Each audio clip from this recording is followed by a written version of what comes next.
ನೀವು ಇತ್ತೀಚೆಗೆ RSSನ ಇಂಡಿಯನ್ ತಾಲಿಬಾನ್ ಅಂತ ಕರೆದ್ರಿ. ತಾಲಿಬಾನ್ ಅವರು ಮಹಿಳೆಯ ವಿರೋಧಿ, RSS ಅವರು ಮಹಿಳಾ ವಿರೋಧಿ.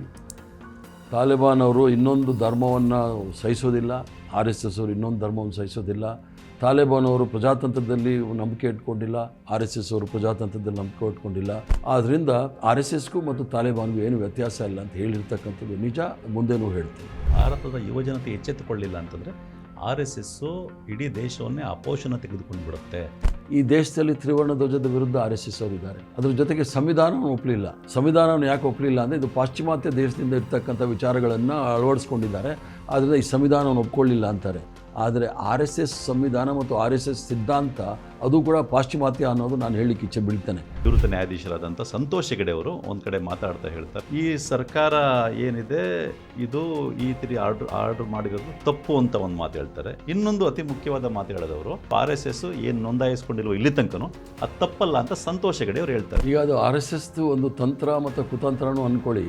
ಆಯಾ ಕಟ್ಟಿನ ಜಾಗದಲ್ಲಿ ಭಾಳ ಪ್ರಮುಖವಾದ ಜಾಗದಲ್ಲಿ ಈಗ CIGನಲ್ಲಿ ವಿನೋದ್ ರಾಯ್ ಅಂತ ಕೂಡಿಸಿದ್ರು, ಕೊಟ್ಟರು 4-5 11 ವರ್ಷ ಆಯಿತು, ಒಬ್ಬರನ್ನ ಯಾರು ಹಿಡಿಯೋಕ್ಕಾಗಲಿಲ್ಲ. ಆ ಥರ ಆಯಾ ಕಟ್ಟಿನಲ್ಲಿ ಇಂಥ ನ್ಯಾಯಾಧೀಶನೆಲ್ಲ ಕೂಡಿಸ್ಬಿಡ್ತಾರೆ. ಇದು ದುರಂತವೇ. ದೊಣ್ಣೆಗೂ ಮಹಾತ್ಮ ಗಾಂಧಿ ಇಟ್ಕೊಂಡಿರ್ತಕ್ಕಂಥ ಊರುಗಳಿಗೂ ಭಾಳ ವ್ಯತ್ಯಾಸ ಇದೆ. ಮಹಾತ್ಮ ಗಾಂಧಿ ಅವರು ಊರುಗೋಲು ಇಟ್ಕೊಂಡಿರೋದು ಅವ್ರಿಗೆ ನಡೀಲಿಕ್ಕೆ ವಯಸ್ಸಾಗಿತ್ತು, ನಡೀಲಿಕ್ಕೆ ಊರುಗೋಲು ಇಟ್ಕೊಂಡಿದ್ರು. ಪೊಲೀಸವರು ಲಾಠಿ ಇಟ್ಕೊಂಡಿರೋದು ಭಯ ಬಿಡಿಸ್ಲಿಕ್ಕೆ, ಇವ್ರು ಲಾಠಿ ಇಟ್ಕೊಂಡಿರೋದು ಏನಕ್ಕೆ? ಯಾರನ್ನಾದ್ರೂ ಪ್ರೀತಿ ಪ್ರೇಮ ಹುಟ್ಸಕ್ಕೆ ಮಾಡಿದಾರಾ? ಸ್ನೇಹಿತರೆ ನಮಸ್ಕಾರ. ಈ ದಿನ .com ನಡೆಸ್ಕೊಡ್ತಾ ಇರ್ತಕ್ಕಂಥ ಈ ಬಹುಮುಖ್ಯ ಚರ್ಚೆಗೆ ನಿಮಗೆಲ್ಲ ಸ್ವಾಗತ. ನೀವೆಲ್ಲ ಗಮನಿಸ್ತಾ ಇರೋ ಹಾಗೆ ರಾಜ್ಯದಲ್ಲಿ RSS ವಿಷಯದ ಬಗ್ಗೆ ದೊಡ್ಡ ಚರ್ಚೆಗಳಾಗ್ತಾ ಇದೆ. ಮೊದಲಿಂದನೂ ಆಗ್ತಾ ಇದ್ದರೂ ಕೂಡ ಇದು ಶುರುವಾಗಿದ್ದು ಇತ್ತೀಚೆಗೆ ದೊಡ್ಡ ಮಟ್ಟದಲ್ಲಿ ಶುರುವಾಗಿದ್ದು ಪ್ರಿಯಾಂಕ್ ಖರ್ಗೆ ಅವರು RSS ಚಟುವಟಿಕೆಗಳನ್ನ ಸರ್ಕಾರಿ ಶಾಲೆ ಕಾಲೇಜು ಈ ಥರ ಸರ್ಕಾರಿ ಆವರಣಗಳು ಉದ್ಯಾನವನಗಳಾಗಿರ್ಬೋದು ಇಲ್ಲಿ ನಿಲ್ಲಿಸಿ ಅಂತ ಪತ್ರ ಬರೆದಾಗ್ಲಿಂದ ಇದು ಇನ್ನೂ ದೊಡ್ಡ ಮಟ್ಟದ ಚರ್ಚೆಯಾಗಿದೆ. ಕೆಲವರು RSS ದೇಶಭಕ್ತ ಸಂಘಟನೆ ಅಂತಾರೆ, ಇನ್ನು ಕೆಲವರು RSS ಸಂವಿಧಾನವನ್ನೇ ಒಪ್ಪಿಲ್ಲ ಇಲ್ಲಿ ತನಕ, ಅದು ಹೆಂಗೆ ದೇಶಭಕ್ತ ಸಂಘಟನೆ ಅನ್ನೋ ಮಾತುಗಳನ್ನ ಹೇಳ್ತಾ ಇದ್ದಾರೆ. ಮತ್ತು RSSನ ಪಥಸಂಚಲನ ಅಂತ ಬಂದಾಗ ದೊಣ್ಣೆ ಇಟ್ಕೊಂಡು ಮಾಡೋದು ತಪ್ಪು ಅನ್ನೋದನ್ನು ಕೆಲವರು ಮಾತಾಡ್ತಾ ಇದ್ದಾರೆ. ದೊಣ್ಣೆ ಇಟ್ಕೊಂಡು ಅವ್ರು ಮಾಡಿದರೂ ಕೂಡ ಎಲ್ಲೂ ಯಾವುದೇ ಒಂದು ಗಲಾಟೆಗಳಾಗಿಲ್ಲ, ಅದರಲ್ಲಿ ಏನಿದೆ ಅನ್ನೋದು ಮಾತುಗಳು ಕೇಳಿ ಬರ್ತಾ ಇದೆ. ಮತ್ತು RSSನ ಕಟು ಟೀಕಾಕಾರರುಗಳು RSS ಈ ದೇಶಕ್ಕೆ ದೊಡ್ಡ ಅಪಾಯವನ್ನು ತಂದೊಡ್ತಾ ಇದೆ, RSS ಯಾವತ್ತೂ ಕೂಡ ಸ್ವತಂತ್ರ ಹೋರಾಟದಲ್ಲಿ ಭಾಗವಹಿಸಿಲ್ಲ, ಸ್ವತಂತ್ರ ಹೋರಾಟಕ್ಕೆ ವಿರುದ್ಧವಾಗಿ ಕೆಲಸ ಮಾಡಿದೆ RSS. ಅದಾದಮೇಲೂ ಕೂಡ ಸಂವಿಧಾನವನ್ನು ಒಪ್ಪಿಲ್ಲ. 2002ನೇ ಇಸ್ವಿ ತನಕ ಅವರು ಅವರ ನಾಗಪುರ ಕಚೇರಿ ಮೇಲೆ ಭಾರತದ ರಾಷ್ಟ್ರಧ್ವಜವನ್ನೇ ಆರಿಸಿರಲಿಲ್ಲ. ಈ ರೀತಿ ಇರೋ RSS ಈ ದೇಶಕ್ಕೆ ಮಾರಕ ಅನ್ನೋದನ್ನ ಅತ್ಯಂತ ಕಟುವಾದ ಮಾತುಗಳಲ್ಲಿ ಹೇಳ್ತಾ ಇದ್ದಾರೆ. ಈ ಒಂದು ಹಿನ್ನೆಲೆಯಲ್ಲಿ ನಾವು ಕೆಲವು ವಿಷಯಗಳನ್ನ ಅತ್ಯಂತ ಸ್ಪಷ್ಟವಾಗಿ ತಿಳಿದುಕೊಳ್ಳಬೇಕಾದ, ಜನರಿಗೆ ತಲುಪಿಸಬೇಕಾದ ಅಗತ್ಯ ಇದೆ. ಆ ಕಾರಣಕ್ಕೆ ನಾವಿವತ್ತು ಈ ವಿಷಯದ ಬಗ್ಗೆ ಚರ್ಚೆ ಮಾಡಲಿಕ್ಕೆ ಕಾಂಗ್ರೆಸ್ನ ಹಿರಿಯ ನಾಯಕರಾದ ಮತ್ತು ಸ್ವಾತಂತ್ರ್ಯ ಹೋರಾಟದ ಚರಿತ್ರೆ ಇರ್ಬೋದು, RSS ಬಗ್ಗೆ ಇರ್ಬೋದು ಅಥವಾ ಸಮಕಾಲೀನ ರಾಜಕಾರಣ ಇರ್ಬೋದು, ಎಲ್ಲದರ ಬಗ್ಗೆ ಆಳವಾದ ಅಧ್ಯಯನ ಮಾಡಿರ್ತಕ್ಕಂಥ ಒಬ್ಬ ಅಪರೂಪದ ರಾಜಕಾರಣಿ ಆಗಿರ್ತಕ್ಕಂಥ BK ಹರಿಪ್ರಸಾದ್ ಅವ್ರನ್ನ ನಾವು ಈ ಚರ್ಚೆ ಕರೆದಿದ್ದೀವಿ. BK ಹರಿಪ್ರಸಾದ್ ಅವರು ಈ ಒಂದು ವಿಷಯದಲ್ಲಿ ಮಾತಾಡಲಿಕ್ಕೆ ನಮ್ಮ ಜೊತೆ ಇದ್ದಾರೆ. ಸರ್, ಈ ಚರ್ಚೆಗೆ ನಿಮಗೆ ಸ್ವಾಗತ. ಮೊದಲನೇದಾಗಿ ನೀವು ಇತ್ತೀಚೆಗೆ RSSನ ಇಂಡಿಯನ್ ತಾಲಿಬಾನ್ ಅಂತ ಕರೆದ್ರಿ. ಅದು ಎಲ್ರಿಗೂ ತುಂಬ ಶಾಕಿಂಗ್ ಅಂತ ಅನ್ನಿಸ್ತು. ಯಾಕೆ ಅಂತಂದರೆ ತಾಲಿಬಾನ್ ಅಂತಷ್ಟು ನಮ್ಮ ಮನಸ್ಸಿಗೆ ಬರೋದೇನು, ಭಯೋತ್ಪಾದಕ ಸಂಘಟನೆ, ಅಂತಾರಾಷ್ಟ್ರೀಯ ಮಟ್ಟದಲ್ಲಿ ಭಯೋತ್ಪಾದಕ ಅಂತ ಫೇಮಸ್ ಆಗಿರ್ತಕ್ಕಂಥ ಸಂಘಟನೆ, ಮತ್ತು ಇನ್ನೂ ಒಂದು ಅತ್ಯಂತ ಸ್ತ್ರೀ ವಿರೋಧಿ ಮನಸ್ಥಿತಿ ಇರತಕ್ಕಂಥ ಸಂಘಟನೆ. ಯಾವ ಮಟ್ಟಕ್ಕೆ ಅಂತಂದರೆ ಬೇಟಿ ಬಚಾವೋ ಬೇಟಿ ಪಡಾವೋ ಅಂತ ಈ ಕಡೆ ಹೇಳ್ತಾರೆ ಮೋದಿಯವರು, ಆದರೆ RSS ತಾಲಿಬಾನ್ನ ಸಚಿವ ಒಬ್ಬ ರೀಸೆಂಟಾಗಿ ಬಂದಾಗ ಅವನ ಪ್ರೆಸ್ ಮೀಟಲ್ಲಿ ಮಹಿಳಾ ಪತ್ರಕರ್ತರಿಗೆ ಅವಕಾಶ ಇರಲಿಲ್ಲ. ಅಂಥ ಆಳವಾದ ಸ್ತ್ರೀ ವಿರೋಧಿ ಭಾವನೆ ಇರತಕ್ಕಂಥ ಸಂಘಟನೆ. ಇಂಥ ಒಂದು ಸಂಘಟನೆಗೆ ನೀವು RSSನ ಹೋಲಿಸ್ತಾ ಇದ್ದೀರಾ. ಆದರೆ RSS ದೇಶಭಕ್ತ ಸಂಘಟನೆ ಅಂತ ಹೇಳ್ತಾರೆ. ಆಮೇಲೆ RSS ಏನು ಕೆಲಸ ಮಾಡ್ತಾಯಿದೆ, ಒಳ್ಳೆ ಕೆಲಸ ಅಂದಾಗ ಹೇಳ್ತಕ್ಕಂಥದ್ದು ಪ್ರವಾಹಗಳು ಇನ್ನೊಂದು ಬಂದಾಗ ಹೋಗಿ ಅಲ್ಲಿ ಸಹಾಯ ಮಾಡ್ತಾರೆ RSSನವರು, ಅದು ಒಳ್ಳೆ ಕೆಲಸನೇ. ಈ ರೀತಿ ಇದ್ದಾಗ ನೀವು ಹೇಗೆ ಅದನ್ನು ತಾಲಿಬಾನ್ ಅಂದ್ಬಿಟ್ರಿ?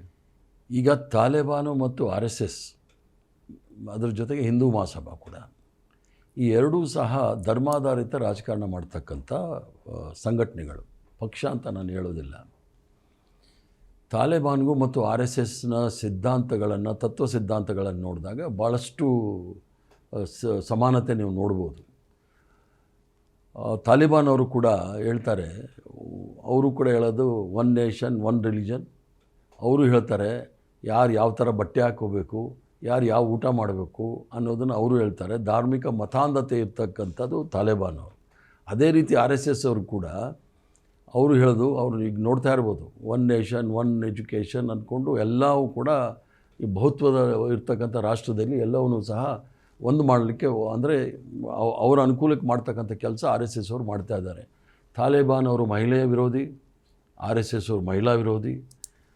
ತಾಲಿಬಾನ್ ಅವರು ಇನ್ನೊಂದು ಧರ್ಮವನ್ನು ಸಹಿಸೋದಿಲ್ಲ, RSS ಅವರು ಇನ್ನೊಂದು ಧರ್ಮವನ್ನು ಸಹಿಸೋದಿಲ್ಲ. ತಾಲಿಬಾನ್ ಅವರು ಪ್ರಜಾತಂತ್ರದಲ್ಲಿ ನಂಬಿಕೆ ಇಟ್ಕೊಂಡಿಲ್ಲ, RSS ಅವರು ಪ್ರಜಾತಂತ್ರದಲ್ಲಿ ನಂಬಿಕೆ ಇಟ್ಕೊಂಡಿಲ್ಲ.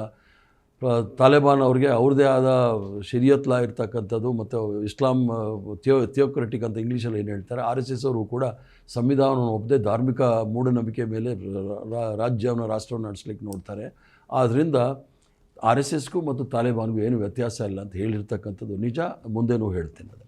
ಇಲ್ಲಿ ನೀವೊಂದು ಮಾತು ಹೇಳಿದ್ರಿ, ತಾಲಿಬಾನ್ ಮಹಿಳಾ ವಿರೋಧಿ, ಹಾಗೆಯೇ RSS ಕೂಡ ಮಹಿಳಾ ವಿರೋಧಿ ಅಂತ. RSS ಮಹಿಳಾ ವಿರೋಧಿ ಅನ್ನಲಿಕ್ಕೆ ನೀವೇನಾದರೂ ಕೆಲವು ಉದಾಹರಣೆಗಳನ್ನ ಕೊಡ್ಬೋದಾ, ಅಥವಾ ಅದನ್ನ ಒಂದು ಜಸ್ಟಿಫೈ? ಈಗ ನೋಡಿ, RSS ಅಲ್ಲಿ ರಾಷ್ಟ್ರೀಯ ಸ್ವಯಂ ಸೇವಿಕ ಸಂಘದಲ್ಲಿ ಒಂದೇ ಒಂದು ಮಹಿಳೆ ಇರೋದಿಲ್ಲ. ಎಲ್ಲರೂ ಸಹ ಪುರುಷರಿಗೆ, ಗಂಡಸರಿಗೆ ಮತ್ತು ಹುಡುಗರಿಗೆ ಅಂತ ಇರ್ತಕ್ಕಂಥದ್ದು.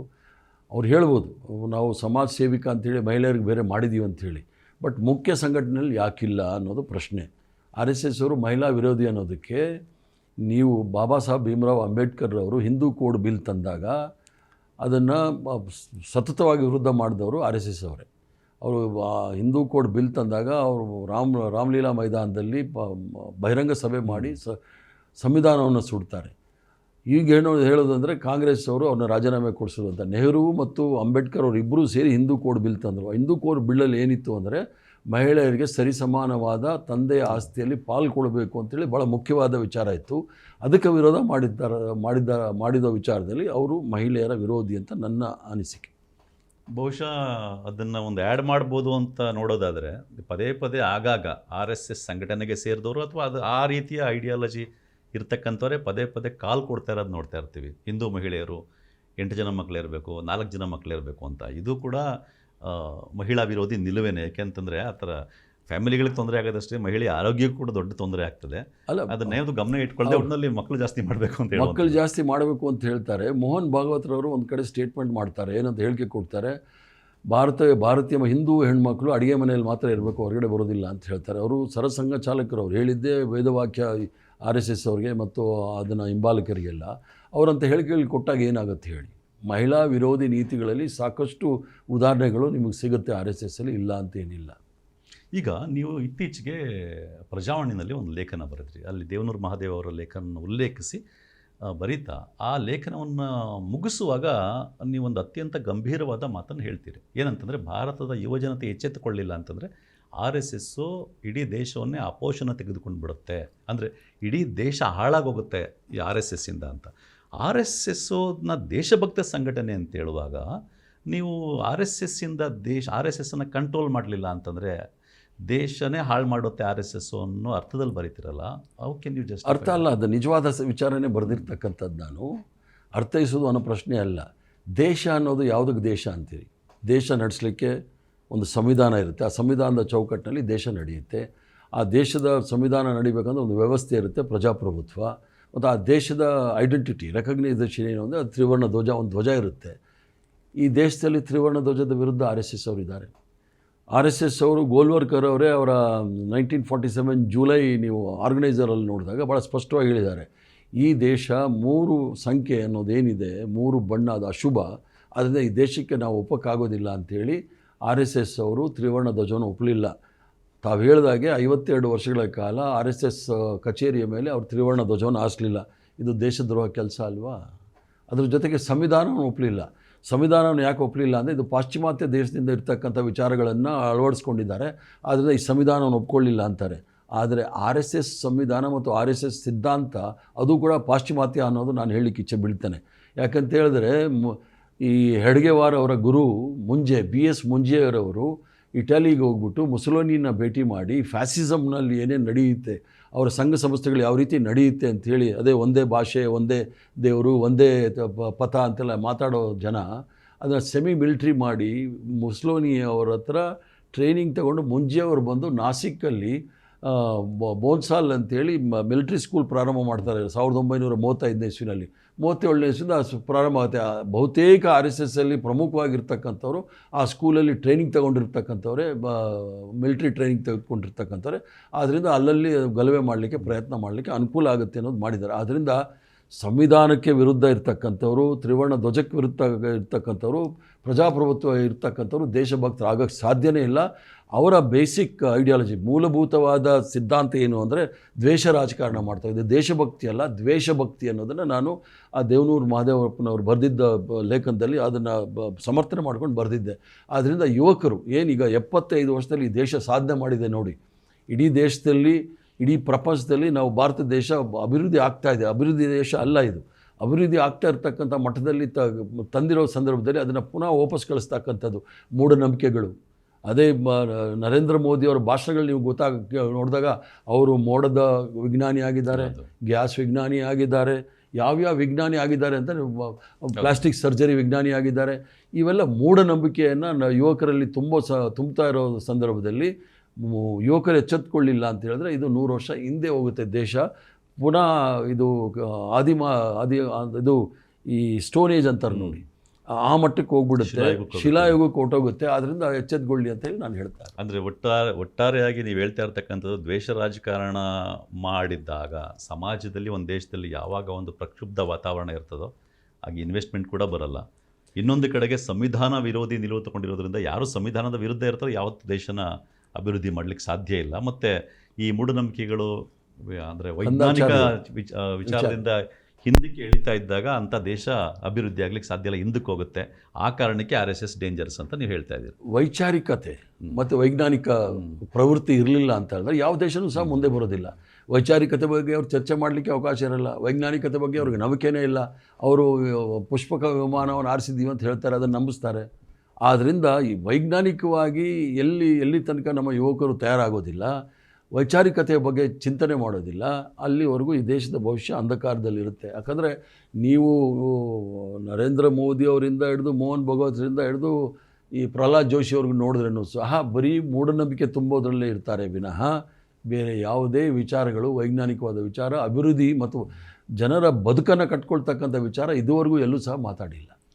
ಈಗ ಗಾಂಧಿಯನ್ನು ಕೊಂದಿದ್ದು ನಾಥುರಾಮ್ ಗೋಡ್ಸೆ, ಆದರೆ ಅವನು RSSನವರಲ್ಲ ಅಂತ RSSನವರು ಅದನ್ನು ಒಪ್ಕೊಳ್ಳೋಕ್ಕೆ ತಯಾರಿರಲ್ಲ, ಓಪನ್ ಆಗಿ ಅದಿರಲಿ. ಆದರೆ ಅವನು ಕೊಂದಿದ್ದನ್ನು ಇವತ್ತು ಸಮರ್ಥಿಸ್ಕೊಳ್ಳೋರು ಕೊಡೋ ಒಂದು ಮುಖ್ಯ ಕಾರಣ ಏನು ಅಂತಂದರೆ ಇಂಡಿಯಾ ಪಾಕಿಸ್ತಾನ ಆಗಿ ಇಂಡಿಯಾ ಡಿವೈಡ್ ಆಗಲಿಕ್ಕೆ ಗಾಂಧಿ ಕಾರಣ, ಅದಕ್ಕೋಸ್ಕರ ಗೋಡ್ಸೆ ಗಾಂಧಿಯನ್ನು ಕೊಂದಿದ್ದು ಅಂತ ಸಮರ್ಥಿಸ್ಕೊಳ್ತಕ್ಕಂಥ ಒಂದು ನೀವು ಇದನ್ನ ಬಗ್ಗೆ ಬೆಳಕು ಚೆಲ್ಲಬೇಕು ಅಂತ. ಒಂದು RSS ಸದಸ್ಯ ಅಲ್ಲ ಅಂತ ನೀವು ಗೋಡ್ಸೆ ಅವ್ರನ್ನ ಹೇಳಿದ್ರಿ. ಗೋಡ್ಸೆ ಅದಕ್ಕೆ ನಾವು ಈಗ ಇತ್ತೀಚೆಗೆ ಚರ್ಚೆ ನಡೀತಾ ಇರೋದು RSS ಒಂದು ನೋಂದಾಯಿಸಿರ್ತಕ್ಕಂಥ ರಿಜಿಸ್ಟರ್ಡ್ ಆಗಿಲ್ಲದೆ ಇರ್ತಕ್ಕಂಥ ಸಂಘ ಸಂಸ್ಥೆ ಅಂತ ಯಾಕೆ ಹೇಳ್ತಾ ಇದ್ದೀವಿ ಅಂತ ಹೇಳಿದ್ರೆ RSS ಅವರು ಭಾಳ ದೊಡ್ಡ ಸಂಘಟನೆ ಅಂತಾರೆ. ಮೆಂಬರ್ಶಿಪ್ ಎಲ್ಲಿದೆ? ರಿಜಿಸ್ಟ್ರೇಷನ್ ಆದರೆ ಸಂವಿಧಾನದ ಚೌಕಟ್ಟಿನಲ್ಲಿ, ಸಂವಿಧಾನದಲ್ಲಿ ನಡೀತಕ್ಕಂಥ ಈ ದೇಶದಲ್ಲಿ ಸಂವಿಧಾನದ ಚೌಕಟ್ಟಿನಲ್ಲಿ ಎಲ್ಲ ಸಂಘ ಸಂಸ್ಥೆಗಳ ಚಟುವಟಿಕೆಗಳು ಸರ್ಕಾರದ ಗಮನದಲ್ಲಿ ಇರಬೇಕಾದ್ರೆ ಅದಕ್ಕೆ ರೆಕಾರ್ಡ್ ಇರಬೇಕು, ಅಕೌಂಟಬಿಲಿಟಿ ಇರಬೇಕು. ಆದ್ದರಿಂದ ಅದು ರಿಜಿಸ್ಟ್ರೇಷನ್ ಇಲ್ಲ. ಹಾಗಾಗಿ ಗೋಡ್ಸೆ ಮೆಂಬರ್ ಅಲ್ಲ ಅಂತ ಹೇಳ್ಕೊಳ್ತಾರೆ. ಆಗ ಮೆಂಬರ್ಶಿಪ್ ಲಿಸ್ಟೇ ಇಲ್ದಿರುವಾಗ ಗೋಡ್ಸೆ ನಮ್ಮ ಮೆಂಬರ್ ಅಲ್ಲ ಅಂತಾರೆ. ಭಾಳ ಸ್ಪಷ್ಟವಾಗಿ ಹೇಳಿದ್ದಾರೆ. ಗೋಪಾಲ್ ಗೋಡ್ಸೆ ಅವರು 1992-93ರಲ್ಲಿ ನಾಥುರಾಮ್ ಗೋಡ್ಸೆ ಅವರ ತಮ್ಮನೇ ಸ್ವಂತವಾಗಿ ಹೇಳಿದ್ದಾರೆ, ಅವರು ಇಬ್ಬರೂ ಕೂಡ RSSನಲ್ಲಿ ಸಕ್ರಿಯವಾಗಿ ಇದ್ದರು ಅಂತ ಹೇಳಿ. ಹಿಂದೂ ಮಹಾಸಭಾದಲ್ಲಿ ಇದ್ದರು ಅಂತ ಹೇಳ್ತಾರೆ. ಹಿಂದೂ ಮಹಾಸಭಾ RSS ಒಂಥರ ಮಿಲಿಟ್ರಿ ಆರ್ಗನೈಸೇಷನ್ ಹಿಂದೂ ಮಹಾಸಭಾಕ್ಕೆ, ಆದ್ದರಿಂದ ಅವ್ರ ಸಂಬಂಧ ಇದ್ದೇ ಇದೆ. ಆದರೆ ಮಹಾತ್ಮ ಗಾಂಧಿಯವರು 2 ದೇಶ ಮಾಡಿದ್ದಕ್ಕೋಸ್ಕರ ಕೊಂದಿದ್ದು ಅನ್ನೋದು ಬರೀ ಹಸಿ ಸುಳ್ಳು ಅಂತ ಹೇಳಲಿಕ್ಕೆ ಇಚ್ಛೆ ಬೀಳ್ತಾನೆ. ಮೊದಲನೇ ರೆಸಲ್ಯೂಷನ್ನು ಈ ದೇಶ ಹಿಂದೂ ರಾಷ್ಟ್ರ ಆಗಬೇಕು ಅಂತೇಳಿ 1914-15 ಇಸ್ವಿನಲ್ಲಿ ಹಿಂದೂ ಮಹಾಸಭಾ ಅದು ಪ್ರಾರಂಭ ಆಗೋ ಸಂದರ್ಭದಲ್ಲೇ ಇವರಿಗೆ ಹಿಂದೂ ರಾಷ್ಟ್ರ ಮಾಡ್ತಕ್ಕಂಥ ಚಿಂತನೆ ಇತ್ತು.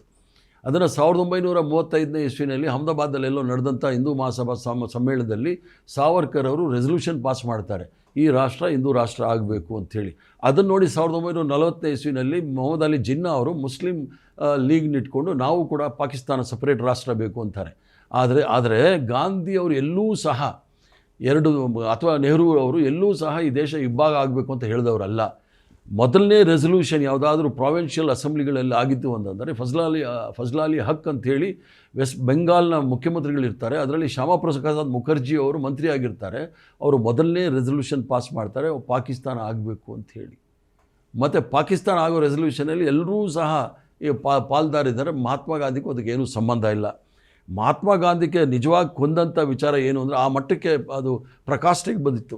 ಏನೋ ಕೋಮು ದಳ್ಳೂರಿನಲ್ಲಿ ಮಹಾತ್ಮ ಗಾಂಧಿಯವರು ಕೊಲ್ಲಕ್ಕೇನು ಕಾರಣ ಅಂತ ಹೇಳಿದ್ರೆ, ಬ್ರಿಟಿಷರವರು ದೇಶವನ್ನು ಇಬ್ಬಾಗ ಮಾಡಿದಾಗ ಮಿಲಿಟ್ರಿ ಇಷ್ಟು ಹೋಗಬೇಕು, ಹಣ ಇಷ್ಟು ಬರಬೇಕು ಅಂದಾಗ ಎಲ್ಲ ಆಸ್ತಿ ಪಾಲಾಗುತ್ತೆ ನೋಡಿ, ಆ ಥರ ಪಾಲು ಮಾಡ್ಕೊಳ್ತಾರೆ. ಪಾಕಿಸ್ತಾನಕ್ಕೆ ಏನು ಬರಬೇಕು, ಇಂಡಿಯಾ ದೇಶದಲ್ಲಿ ಏನಿರಬೇಕು ಅಂತ. ಆಗ ಹಣಕಾಸಿನ ವ್ಯವಸ್ಥೆಯಲ್ಲಿ ಭಾರತ ದೇಶ 55 ಕೋಟಿ ರೂಪಾಯಿ ಪಾಕಿಸ್ತಾನದವ್ರು ಕೊಡಬೇಕು ಅಂತೇಳಿ ಒಂದು ಅಗ್ರಿಮೆಂಟ್ ಆಗುತ್ತೆ. ಆ ಅಗ್ರಿಮೆಂಟಲ್ಲಿ ಮಹಾತ್ಮ ಗಾಂಧಿ ಅವರು ಹೇಳ್ತಾರೆ, ನಾವು ಯಾವ ರೀತಿ ಅಗ್ರಿಮೆಂಟ್ ಮಾಡ್ಕೊಳ್ತೀವಿ ಆ ಥರ ನಡ್ಕೋಬೇಕು, ಅವ್ರಿಗೆ 55 ಕೋಟಿ ಕೊಡಬೇಕು ಅಂತ. ಅದೊಂದೇ ಕಾರಣಕ್ಕೆ ಗೋಡ್ಸೆ ಮಹಾತ್ಮ ಗಾಂಧಿನ ಕೊಲೆ ಮಾಡಿರೋದು. ಅದಕ್ಕಿಂತ ಮೊದಲು 6 ಬಾರಿ ಮಹಾತ್ಮ ಗಾಂಧಿಯವ್ರ ಮೇಲೆ ಕೊಲೆ ಹಲ್ಲೆ ನಡೆದಿದೆ. ಮೊದಲನೇ ಕೊಲೆ ಪ್ರಯತ್ನ ನಡೆದಾಗ ಭಾರತ ಪಾಕಿಸ್ತಾನ ವಿಷಯನೇ ಬಂದಿರಲಿಲ್ಲ. ಹಾಗಿದ್ರೆ ಅದಕ್ಕೇನು ಕಾರಣ ಇತ್ತು ಅಂದರೆ ಭಾರತ ಪಾಕಿಸ್ತಾನ ಆವಾಗ ಹಿಂದೂ ಮುಸ್ಲಿಂ ಯೂನಿಟಿ ಹೇಳ್ತಾ ಇದ್ರು ನೋಡಿ. ಮಹಾತ್ಮ ಗಾಂಧಿಯವರು ಈ ದೇಶ ಸದೃಢವಾಗಿ ಬೆಳಿಬೇಕಂದ್ರೆ ಬಹುತ್ವದ ವಿಚಾರ ಮೇಲೆ ಎಲ್ಲ ಧರ್ಮದವ್ರನ್ನೂ ಎಲ್ಲ ಜಾತಿಯವ್ರನ್ನೂ ಸಹ ಒಟ್ಟಿಗೆ ಕರ್ಕೊಂಡು ಹೋಗಬೇಕು ಅನ್ನೋದು ವಿಚಾರ ಇಟ್ಕೊಂಡಾಗ ಅದರ ವಿರುದ್ಧವಾಗಿದ್ದವರು RSS ಅವರು. ಆದ್ದರಿಂದ ಅವರಿಗೆ ಶ್ರೇಣೀಕೃತ ಸಮಾಜ ಇರಬೇಕು ಮತ್ತು ಭೇದ ಭಾವ ಇರಬೇಕು ಅನ್ನೋ ಮನಸ್ಸಿರ್ತಕ್ಕಂಥವ್ರು ಮಹಾತ್ಮ ಗಾಂಧಿಯವರ ಈ ಏಕತೆಗೆ ಅವರು ಒಪ್ಪಲಿಲ್ಲ. ಈಗ ನೀವು ಮಾತಾಡ್ತಾ ಮತ್ತು ಇನ್ನೂ ಅನೇಕರು ಮಾತಾಡ್ತಾ ಪದೇ ಪದೇ ಹೇಳ್ತಾ ಇರ್ತೀರ RSSಗೂ ದೇಶಭಕ್ತಿಗೂ ಸಂಬಂಧನೇ ಇಲ್ಲ. ಯಾಕೆ ಅಂತಂದರೆ ಅವರು ಸ್ವಾತಂತ್ರ್ಯ ಹೋರಾಟದಲ್ಲಿ ಭಾಗವಹಿಸಲೇ ಇಲ್ಲ. ಪ್ರಿಯಾಂಕ್ ಖರ್ಗೆ ಅವರಂತೂ ಹೇಳ್ತಾರೆ, ಸ್ವತಂತ್ರ ಹೋರಾಟದಲ್ಲಿ ಭಾಗವಹಿಸಿದ 10 ಜನರ ಹೆಸರು ಹೇಳ್ಬಿಡಿ ಸಾಕು ಅಂತ. ಇಲ್ಲಿ ತನಕ RSS ಅವರು ಇಲ್ಲೋ ಹೆಸರು ಹೇಳ್ದಂಗಿಲ್ಲ. ಈ ಅವರು ಸ್ವತಂತ್ರ ಹೋರಾಟದಲ್ಲಿ RSS ರೋಲ್ ಇರಲೇ ಇಲ್ವಾ ಹಾಗಾದರೆ? ಈಗ ಜನಗಳ ಅಭಿಪ್ರಾಯ RSS ಅವ್ರದ್ದು, ನಮ್ಮದು ಎಲ್ಲ ಅಭಿಪ್ರಾಯ, ಈ ದೇಶದಲ್ಲಿ ನಮ್ಮ ದೇಶದಲ್ಲಿ 5,000 ವರ್ಷದಿಂದ ಹಿಂದೂ ಸಮಾಜ ಇದೆ. ಎಲ್ಲೂ ಸಹ ಒಂದು 700 ವರ್ಷ ಮೊಘಲರು ಆಳಿದ್ರು, 200 ವರ್ಷ ಬ್ರಿಟಿಷರು ಆಳಿದ್ರು. ಹಿಂದೂ ಧರ್ಮ ಅಪಾಯದಲ್ಲಿದೆ ಅಂಥೇಳಿ 100 ವರ್ಷ ಇವರು ಸ್ಥಾಪನೆ ಆಗಿ 100 ವರ್ಷ, 5,000 ವರ್ಷ ಯಾವುದೇ ಅಪಾಯ ಇರಲಿಲ್ಲ, ಆರಾಮಾಗಿ ನಡ್ಕೊಂಬತ್ತು. ಈ 100 ವರ್ಷದಲ್ಲಿ ಏನಾಗಿದೆ, ಇವರು ರಾಜಕೀಯ ಲಾಭಕ್ಕೋಸ್ಕರ ಹಿಂದೂ ಧರ್ಮದ ಹೆಸರು ಹೇಳ್ಕೊಂಡು ಕೆಡಿಸ್ತಾ ಇದ್ದಾರೆ. ಆದ್ದರಿಂದ ಹಿಂದೂ ಧರ್ಮ ಅಂತ ಬಂದಾಗ ಸಾವರ್ಕರ್ ಅವರೇ ಅವರ ಆತ್ಮಚರಿತ್ರೆ ಚಿತ್ರಗುಪ್ತ ಅಂತೇಳಿ ಬರ್ಕೊಂಡಿದ್ದಾರೆ, ಅವರೇ ಬರೆದಿರೋದು. ಅದರಲ್ಲಿ ಭಾಳ ಸ್ಪಷ್ಟವಾಗಿ ಹೇಳಿದ್ದಾರೆ, ಹಿಂದೂ ಧರ್ಮಕ್ಕೂ ಹಿಂದುತ್ವಕ್ಕೂ ಭಾಳ ವ್ಯತ್ಯಾಸ ಇದೆ. ಹಿಂದೂ ಧರ್ಮ ಅಂತಕ್ಕಂಥದ್ದು ಅದು ಧಾರ್ಮಿಕದ ವಿಚಾರದ ಇರ್ತಕ್ಕಂಥದ್ದು, ಹಿಂದುತ್ವ ಅನ್ನೋದು ರಾಜಕೀಯ ಘೋಷಣೆ ಇದು. ಆದರೆ ಅದಕ್ಕೂ ಇದಕ್ಕೇನು ಸಂಬಂಧ ಇಲ್ಲ ಅಂತೇಳಿ ಭಾಳ ಸ್ಪಷ್ಟವಾಗಿ ಸಾವರ್ಕರ್ ಅವರೇ ಹೇಳಿರ್ತಕ್ಕಂಥದ್ದು ನಾವು ನೋಡಿದ್ದೀವಿ. ಇವರು ದೇಶಭಕ್ತರಾಗಕ್ಕೆ ಯಾಕೆ ಕಾರಣ ಇಲ್ಲ ಅಂದರೆ, ಸಾವರ್ಕರಿಂದ ಹಿಡಿದು ಸಾವರ್ಕರ್ ಅವರು ಜೈಲಿಂದ ಬಂದ ಮೇಲೆ 6 ಸಲ ಕ್ಷಮಾಪಣೆ ಪತ್ರ ಬರ್ಕೊಡ್ತಾರೆ. ಜೈಲಿಂದ ಬಂದ ಮೇಲೆ ಬ್ರಿಟಿಷರಿಂದ 60 ರೂಪಾಯಿ ಪೆನ್ಷನ್ ತಗೋತಾರೆ. ಆಗ ಒಬ್ಬ ಮೇಸ್ಟ್ರಿಗೆ ಸಂಬಳ ಇದ್ದಿದ್ದು 15ರಿಂದ 20 ರೂಪಾಯಿ. ಇವ್ರಿಗೆ 60 ರೂಪಾಯಿ ಪೆನ್ಷನ್ ಕೊಟ್ಟು ಇವರು ಬ್ರಿಟಿಷರ ಪರ ಇದ್ದರು. ಅವರು ಬ್ರಿಟಿಷರ ವಿರುದ್ಧ ನಾವು ಯಾವತ್ತೂ ಹೋಗೋದಿಲ್ಲ ಅಂತ ಬರ್ಕೊಟ್ಟಿದ್ರು ಕ್ಷಮಾಪಣೆ ಪತ್ರದಲ್ಲಿ. ಬ್ರಿಟಿಷರ ಪರ ಇದ್ದವರೇ. 1942ನೇ ಇಸ್ವಿನಲ್ಲಿ ಅಟಲ್ ಬಿಹಾರಿ ವಾಜಪೇಯಿರವರು ಕ್ವಿಟ್ ಇಂಡಿಯಾ ಮೂವ್ಮೆಂಟಲ್ಲಿ ಪಾಲ್ಗೊಳ್ಳೋ ಥರ ಅಲ್ಲಿ ಹೋಗಿರ್ತಾರೆ. ಅವ್ರನ್ನ ಪೊಲೀಸರು ಅರೆಸ್ಟ್ ಮಾಡಿದಾಗ ಬೆಳಿಗ್ಗೆ ಸಾಯಂಕಾಲ ಮ್ಯಾಜಿಸ್ಟ್ರೇಟ್ರ ಮುಂದೆ ಹೋಗಿ ಬರ್ಕೊಡ್ತಾರೆ, ಸ್ವಾಮಿ ಜನ ಸೇರಿದ್ರು, ಏನೋ ತಮಾಷೆ ನಡೀತಾ ಇದೆ ಅಂತ ನಾನು ನೋಡೋಕ್ಕೆ ಹೋದರೆ ನನ್ನ ಅರೆಸ್ಟ್ ಮಾಡಿಬಿಟ್ಟಿದ್ದಾರೆ, ದಯವಿಟ್ಟು ಬಿಟ್ಬಿಡಿ, ನನಗೂ ಕ್ವಿಟ್ ಇಂಡಿಯಾ ಮೂವ್ಮೆಂಟ್ಗೂ ಭಾರತ ಬಿಟ್ಟೋಗಿ ಚಳವಳಿಗೂ ನನಗೂ ಏನೂ ಸಂಬಂಧ ಇಲ್ಲ ಅಂತ ಕ್ಷಮಾಪಣೆ ಬರೆದು ಈಚೆ ಬಂದಿರತಕ್ಕಂಥ ಉದಾಹರಣೆಗಳಿದೆ. ಶ್ಯಾಮಾ ಪ್ರಸಾದ್ ಮುಖರ್ಜಿಯವರು ಆಗಿನ ಬೆಂಗಾಲ್ ಸರ್ಕಾರಕ್ಕೆ ಮತ್ತು ವೈಸ್ರಾಯ್ಗೆ ಬರೀತಾರೆ, ಈ ಒಂದು ಭಾರತ ಬಿಟ್ಟೋಗಿ ಚಳವಳಿನ ಧ್ವಂಸ ಮಾಡಬೇಕು ಅದಕ್ಕೆ ಅಂಥೇಳಿ ಪತ್ರ ಬರೀತಕ್ಕಂಥ ಈಗಲೂ ಸಹ ಆರ್ಕೈವಲ್ಸ್ ಇದೆ. ಆದ್ದರಿಂದ ಸಂಪೂರ್ಣವಾಗಿ ಸ್ವತಂತ್ರ ಹೋರಾಟದ ವಿರುದ್ಧ ಭಾಳ ಪ್ರಮುಖವಾದ ಘಟನೆಗಳು ಸ್ವತಂತ್ರ ಹೋರಾಟದಲ್ಲಿ ಒಂದು ರೈತ ಚಳವಳಿ, ಪಶ್ಚಿಮ ಚಂಪಾರಣ್ನಲ್ಲಿ ರೈತ ಚಳವಳಿ ಆಗುತ್ತೆ, ಅದರಲ್ಲಿ ಪಾಲ್ಗೊಳ್ಳಿಲ್ಲ. 1930ನೇ ಇಸ್ವಿ ಇದು ನಾನ್ ಕೋಆಪರೇಷನ್ ಮೂವ್ಮೆಂಟ್ 1921-22 ನಡೆಯೋ ತೊಂದರೆ, ಅದರಲ್ಲಿ ಅಸಹಕಾರ ಚಳವಳಿನಲ್ಲಿ ಪಾಲ್ಗೊಳ್ಳಿಲ್ಲ. 1930ನೇ ಇಸ್ವಿನಲ್ಲಿ ಉಪ್ಪಿನ ಸತ್ಯಾಗ್ರಹ ಅದರಲ್ಲಿ ಪಾಲ್ಗೊಳ್ಳಿಲ್ಲ. 1942ನೇ ಇಸ್ವಿ Quit India movement, do or die ಅಂತ ಮಹಾತ್ಮ ಗಾಂಧಿ ಹೇಳ್ತಾರೆ, ಆಗಲೂ ಸಹ ಅದರಲ್ಲಿ ಪಾಲ್ಗೊಳ್ಳಿಲ್ಲ. ಇವರು ಸ್ವತಂತ್ರ ಹೋರಾಟಗಾರರಾಗಿದ್ದರೆ ಯಾವುದಾದ್ರೂ ಬ್ರಿಟಿಷರ ವಿರುದ್ಧ ಮಾಡಬೇಕಾಗಿತ್ತು. ಇನ್ಫ್ಯಾಕ್ಟು ನೀವೇ ಹೇಳ್ದಂಗೆ ಕ್ವಿಟ್ ಇಂಡಿಯಾ ಚಳವಳಿನಲ್ಲಿ ಶ್ಯಾಮ್ ಪ್ರಸಾದ್ ಮುಖರ್ಜಿ ಕ್ವಿಟ್ ಇಂಡಿಯಾ ಚಳವಳಿನ ಕ್ರಶ್ ಮಾಡಿ ಅಂತ ಬರ್ಕೊಟ್ಟಿದ್ದಾರೆ. ಅದ್ರ ಜೊತೆಗೆ ಮಹಾತ್ಮ ಗಾಂಧಿಯವರು ಯಾವುದೇ ಕಾರಣಕ್ಕೆ ನಾನು ಚಳವಳಿನ ವಾಪಸ್ ತಗೊಳ್ಳಿಲ್ಲ ಅಂತ ಮಾಡೋ ಸಂದರ್ಭದಲ್ಲಿ ಇವರು ಯಾರೂ ಸಹ ಅದರಲ್ಲಿ ಪಾಲ್ಗೊಳ್ಳಿಲ್ಲ. ಆ ಸಂದರ್ಭದಲ್ಲಿ ಎರಡನೇ ಮಹಾಯುದ್ಧ ನಡೆಯುತ್ತೆ. ಎರಡನೇ ಮಹಾಯುದ್ಧ ನಡೆಯುವಾಗ ಒಂದು ಕಡೆ ಸುಭಾಷ್ ಚಂದ್ರ ಬೋಸ್ ಅವರ ಇಂಡಿಯನ್ ನ್ಯಾಷನಲ್ ಆರ್ಮಿಗೆ ಜನ ಸೇರಿಸಬೇಕು ಅಂತೇಳಿ, ಆರ್ಮಿಗೆ ಅದಕ್ಕೆ ಕೆಲಸಕ್ಕೆ ಸೇರಬೇಕು ಅಂತೇಳಿ ಕಾಂಗ್ರೆಸ್ ಅವರು ಬಾಕಿಯವರು ಉತ್ತೇಜನ ಕೊಡುವಾಗ ಸಾವರ್ಕರ್ ಅವರು ಬ್ರಿಟಿಷರಿಗೆ ಸೈನ್ಯದಲ್ಲಿ ಸೇರಿ ಅಂತೇಳಿ ಅವ್ರ ಕಡೆಯವ್ರನ್ನ ಸೈನಿಕರಲ್ಲಿ ಸೇರಿಸಿದರು. ಅಂದರೆ ಸಂಪೂರ್ಣವಾಗಿ ಬ್ರಿಟಿಷರ ಪರ ಇದ್ದಂಥವರೇ, ಚಳುವಳಿಗಳಿರ್ಬೋದು ಅಥವಾ ಅವ್ರಿಗೆ ಬೇರೆ ರೀತಿ ಸಹಾಯ ಮಾಡ್ತಕ್ಕಂಥ ಸಂಪೂರ್ಣವಾಗಿ ಬ್ರಿಟಿಷರ ಪರ ಇದ್ದಂಥವರು RSS ಅವರು ಮತ್ತು ಹಿಂದೂ ಮಹಾಸಭಾದವರು. ಅದಕ್ಕೆ ಇವರು ಸ್ವತಂತ್ರ ಹೋರಾಟಕ್ಕೂ ಇವ್ರಿಗೆ ಏನೂ ಸಂಬಂಧ ಇಲ್ಲ. ಅದಕ್ಕೆ ಸ್ವತಂತ್ರ ಹೋರಾಟ ಇನ್ನೊಂದು ಭಾಳ ಪ್ರಮುಖವಾದ ವಿಚಾರ ಇಲ್ಲಿ ಹೇಳಿಕ್ಕೆ ಇಚ್ಛೆ ಬೀಳ್ತಾನೆ, ಯಾಕಂದರೆ ನಿಮ್ಮ ಈ ದಿನದಲ್ಲಿ ಯಾವುದು ಎಡಿಟ್ ಆಗೋದಿಲ್ಲ, ಅದರಿಂದ ಹೇಳ್ತಾ ಇದ್ದೀನಿ. ನಾವು ಯಾರು ಬ್ರಿಟಿಷರ ವಿರುದ್ಧ ನಾವು ಹೋರಾಟ ಮಾಡಿ ಸ್ವತಂತ್ರ ಬಂದಿದ್ದು, ಯಾರು ಬ್ರಿಟಿಷರ ಗುಲಾಮ್ಗಿರಿ ಮಾಡ್ತಾಯಿದ್ರು ಅದು ಈಗ ಸರ್ಕಾರವನ್ನು ಆಳ್ತಾ ಇದ್ದಾರೆ. ಈಗ ಇವರ ವಿರುದ್ಧ ಯಾವ ರೀತಿ ಬ್ರಿಟಿಷರ ವಿರುದ್ಧ ಹೋರಾಟ ಮಾಡಿದ್ವಿ, ಅದೇ ರೀತಿ ಇವರ ವಿರುದ್ಧ ದೇಶದ್ರೋಹಿಗಳ ವಿರುದ್ಧ ಹೋರಾಟ ಮಾಡಬೇಕಾಗುತ್ತೆ. ಸರ್, ಈಗ ಇತ್ತೀಚೆಗೆ ಆಗ್ತಾ ಇರುವಂಥ ಬೆಳವಣಿಗೆಗಳ ವಿಷಯಕ್ಕೆ ಬರೋಣ. ಸರ್ಕಾರಿ ಜಾಗಗಳಲ್ಲಿ ಏನು ಯಾವುದೇ ಖಾಸಗಿ ಸಂಘಟನೆಗಳು ಚಟುವಟಿಕೆಗಳನ್ನ ನಡೆಸಬಾರ್ದು ಅಥವಾ ಅನುಮತಿ ತಗೋಬೇಕು ಅಂತ ಒಂದು ಆರ್ಡರ್ ಪಾಸ್ ಮಾಡ್ತು. ಈ ವಿಷಯದ ಬಗ್ಗೆ ಮಾಜಿ ಲೋಕಾಯುಕ್ತರಾದಂಥ ಮತ್ತು ಮಾಜಿ ನ್ಯಾಯಾಧೀಶರು ಆದಂಥ ನಿವೃತ್ತ ನ್ಯಾಯಾಧೀಶರಾದಂಥ ಸಂತೋಷ್ ಹೆಗಡೆ ಅವರು ಒಂದು ಕಡೆ ಮಾತಾಡ್ತಾ ಹೇಳ್ತಾರೆ, ಈ ಸರ್ಕಾರ ಏನಿದೆ ಇದು ಈ ತಿರಿ ಆರ್ಡ್ರ್ ಮಾಡಿರೋದು ತಪ್ಪು ಅಂತ ಒಂದು ಮಾತು ಹೇಳ್ತಾರೆ. ಇನ್ನೊಂದು ಅತಿ ಮುಖ್ಯವಾದ ಮಾತು ಹೇಳಿದವರು, RSS ಏನು ರಿಜಿಸ್ಟ್ರೇಷನ್ ಮಾಡಿಸಿಲ್ವೋ, ರಿಜಿಸ್ಟರ್ ಆಗಿಲ್ವೋ ಇಲ್ಲಿ ತನಕನೂ, ಅದು ತಪ್ಪೇನೂ ಅಲ್ಲ. ಈ ದೇಶದಲ್ಲಿ ರಿಜಿಸ್ಟ್ರೇಷನ್ ಮಾಡಿಸ್ದೇನೂ ಆ್ಯಕ್ಟಿವಿಟೀಸ್ನ ನಡೆಸ್ಬೋದು. ಸೊ RSS ಏನು ನೋಂದಾಯಿಸ್ಕೊಂಡಿಲ್ವೋ ಇಲ್ಲಿ ತನಕನೂ ಅದು ತಪ್ಪಲ್ಲ ಅಂತ ಸಂತೋಷ್ ಹೆಗಡೆ ಅವ್ರು ಹೇಳ್ತಾರೆ. ಸಂತೋಷ್ ಹೆಗಡೆ ಅಂತವ್ರು ಹೇಳಿದಾಗ ಸಾಮಾನ್ಯವಾಗಿ ಜನಕ್ಕೆ ಹೌದಲ್ವಾ, ಸಂತೋಷ್ ಹೆಗಡೆ ಅವರೇ ಹೇಳ್ತಾ ಇದ್ದಾರೆ ಅಂತಂದ ಮೇಲೆ ನಿಜ ಇರಬೇಕಲ್ವಾ, ಸರಿ ಇರಬೇಕಲ್ವಾ ಅಂತ ಅನಿಸುತ್ತೆ. ಈಗ ಅದು RSSದು ಒಂದು ತಂತ್ರ ಮತ್ತು ಕುತಂತ್ರನೂ ಅಂದ್ಕೊಳ್ಳಿ. ಆಯಾ ಕಟ್ಟಿನ ಜಾಗದಲ್ಲಿ ಭಾಳ ಪ್ರಮುಖವಾದ ಜಾಗದಲ್ಲಿ ಈಗ CAGನಲ್ಲಿ ವಿನೋದ್ ರಾಯ್ ಅಂತ ಕೂಡಿಸಿದ್ರು, ಕೊಟ್ಟರು 4-5 11 ವರ್ಷ ಆಯಿತು, ಒಬ್ಬರನ್ನ ಯಾರು ಹಿಡಿಯೋಕ್ಕಾಗಲಿಲ್ಲ. ಆ ಥರ ಆಯಾ ಕಟ್ಟಿನಲ್ಲಿ ಇಂಥ ನ್ಯಾಯಾಧೀಶನೆಲ್ಲ ಕೂಡಿಸ್ಬಿಡ್ತಾರೆ. ಇದು ದುರಂತವೇ. ಇದು ನೀವು ಸಂತೋಷ್ ಹೆಗಡೆ ಅವ್ರನ್ನೇ ದುರಂತನೇ. ಯಾಕಂದರೆ ಕೆಲವು ಹೈಕೋರ್ಟ್ ಜಡ್ಜ್ಗಳು, ಅಲಹಾಬಾದ್ ಹೈಕೋರ್ಟ್ ಜಡ್ಜು ಓಪನ್ ಆಗಿ ಇಂಪೀಚ್ಮೆಂಟ್ ಇದೆ ಪಾರ್ಲಿಮೆಂಟಲ್ಲಿ, ಓಪನ್ ಆಗಿ ಹೇಳಿದ್ರು ಏನಂತ, ಈ ಅಂದರೆ ಕೋಮು ದ್ವೇಷ ಸೃಷ್ಟಿಯಾಗ್ತಕ್ಕಂಥ ವಿಚಾರಗಳು ಹೇಳಿದರು. ಒಬ್ಬ ನ್ಯಾಯಾಧೀಶರಾಗಿ ಸಂವಿಧಾನದ ಚೌಕಟ್ಟಿನಲ್ಲಿ ಪ್ರಮಾಣ ವಚನ ಸ್ವೀಕಾರ ಮಾಡಿ ಸಂವಿಧಾನವನ್ನು ಇಂಟರ್ಪ್ರಿಟ್ ಮಾಡ್ತಕ್ಕಂಥ ನ್ಯಾಯಾಧೀಶರಲ್ಲಿ ಈ ಚಿಂತನೆ ಇದ್ದಾಗ ಏನಾಗುತ್ತೆ ಹೇಳಿ. ಯಾವುದಾದ್ರೂ ಒಂದು ಸಂಘ ಸಂಸ್ಥೆಗಳು ಸಾರ್ವಜನಿಕ ಕ್ಷೇತ್ರದಲ್ಲಿದ್ದಾಗ ಅಕೌಂಟಬಿಲಿಟಿ ಇರುತ್ತೆ. ಇವರು ಯಾರಿಗೆ ಇವ್ರದ್ದು ವಾರಸುದಾರ ಯಾರು, ಇದರ ಧ್ಯೇಯೋದ್ದೇಶಗಳೇನು ಅಂಥೇಳಿ ಇವ್ರು ಬರ್ಕೊಡ್ಬೇಕಾಗತ್ತೆ. ಈಗ ನಾಳೆ ದಿನ ಏನಾದರೂ ಆಗಬಾರ್ದು ಘಟನೆಗಳೆಲ್ಲಾದರೂ ನಡೀತು ಅಂದ್ಕೊಳ್ಳಿ, ಯಾರ ಮೇಲೆ ನೀವು ಕೇಸ್ ಬುಕ್ ಮಾಡ್ತೀರಿ? ಆವಾಗ FIRಲ್ಲಿ case booked against unknown people ಅಂಥೇಳಿ ಆಮೇಲೆ ಯಾರು ಬೇಕು ಅವ್ರನ್ನೆಲ್ಲ ಹಿಡ್ಕೊಂಡು ಹೋಗ್ಬಿಡ್ತಾರೆ. ಆದ್ದರಿಂದ ಎಲ್ಲ ಸಂಘಟನೆಗಳು ಸಾರ್ವಜನಿಕ ಕ್ಷೇತ್ರದಲ್ಲಿ ಸಾರ್ವಜನಿಕರಿಂದ ಹಣ ಕಲೆಕ್ಟ್ ಮಾಡಿಕೊಂಡು, ಹಣ ಎಲ್ಲಿಂದ ಬರುತ್ತೆ ಅಂತ ನೀವು ಕೇಳ್ಬೋದು. ಹಣ RSSಗೆ ಬರ್ತಕ್ಕಂಥದ್ದು ಪ್ರತಿ ವರ್ಷ ಅಂದರೆ ವಿಜಯದಶಮಿ ದಿವಸ ಗುರುದಕ್ಷಿಣೆ ಅಂತೇಳಿ ಕೊಡ್ತಾರೆ. ಕೊಟ್ಟವ್ರಿಗೆ ಆ ಸೆಕ್ರೆಟರಿ ಯಾರಾದ್ರು ಇರ್ತಾರೆ ಅವ್ರಿಗೆ, ಮತ್ತು ಇವ್ರಿಗೆ 3 ಜನಕ್ಕೆ ಅದು ಗೊತ್ತಿರುತ್ತೆ ಯಾರು ಎಷ್ಟು ದುಡ್ಡು ಕೊಟ್ಟಿದ್ದಾರೆ ಅಂತ. 100 ವರ್ಷ ಕಲೆಕ್ಟ್ ಮಾಡಿದ್ದಾರೆ, ಅದ್ರ ಅಕೌಂಟ್ ಎಲ್ಲಾದರೂ ಕೊಟ್ಟಿದ್ದಾರಂತ ಯಾರು ಜವಾಬ್ದಾರಿ ಅದಕ್ಕೆ? ಈಗ ಸಂವಿಧಾನದ ಚೌಕಟ್ಟಿನಲ್ಲಿ ಕೆಲಸ ಮಾಡಬೇಕಾಗಿರ್ತಕ್ಕಂಥ ಸಂಘಟನೆಗಳು ಅದು ರಿಜಿಸ್ಟ್ರೇಷನ್ ಆಗಲಿಲ್ಲ ಅಂತ ಹೇಳಿದಾಗ ಇದು ದೇಶದ ದುರಂತವೇ, ಇನ್ನು ಬೇರೆ ಏನೂ ಅಲ್ಲ.